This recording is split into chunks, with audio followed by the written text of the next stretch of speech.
In this video, we will look at solving distance problems where individuals are moving in opposite directions. To set up distance problems, we're going to organize the information of the problem in a table using the equation that the rate times the time will tell you the distance traveled. If people are traveling in opposite directions, one going to the left and one going to the right, while the distances may not be the same, the first distance and the second distance will give us a total distance.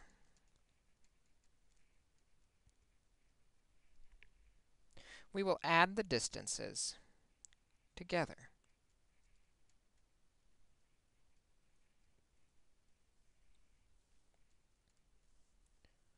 So let's take a look at an example where we do just that.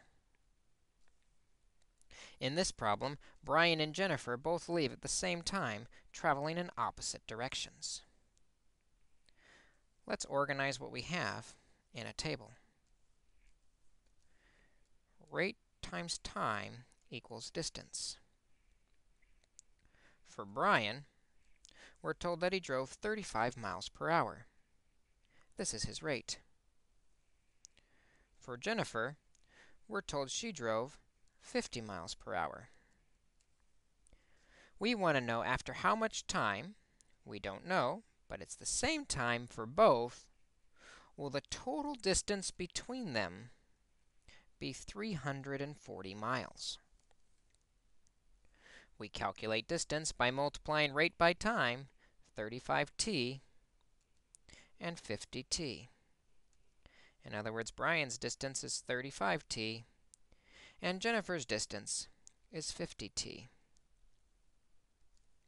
Adding those distances together, 35t plus 50t, will give us the total distance traveled of 340 miles. We can solve this equation by combining like terms to get 85t equals the 340 miles. Dividing both sides by 85 to solve for t, we find the amount of time needed is 4 hours for them to be 340 miles apart.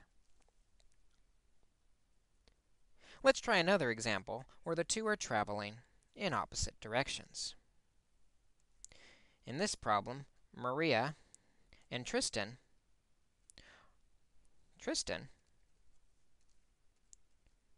are 126 miles apart,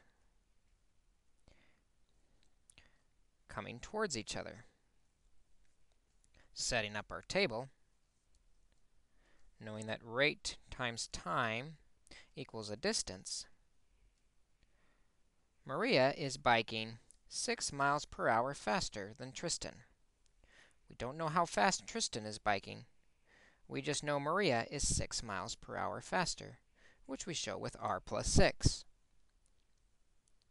We know the time they are traveling is 3 hours, and so we fill in our table. To get the distance, we multiply these together, 3 times r plus 6, and 3 times r. This means Maria's distance is 3 times r plus 6, and Tristan's distance is 3r. Traveling in opposite directions, we know we can take the two distances and add them together to equal the total distance of 126. We can solve this equation just as we've solved all our equations before. First, distributing through the parentheses, 3r plus 18 is plus 3r equals 126. Combining like terms gives us 6r plus 18 equals 126. Subtracting 18 from both sides will give us 6r equals 108. Dividing both sides by 6 gives us our final answer for r, which is 18. R, we said, was Tristan's rate, so Tristan is traveling 18 miles per hour. Maria, traveling 6 miles faster, is 24 miles per hour.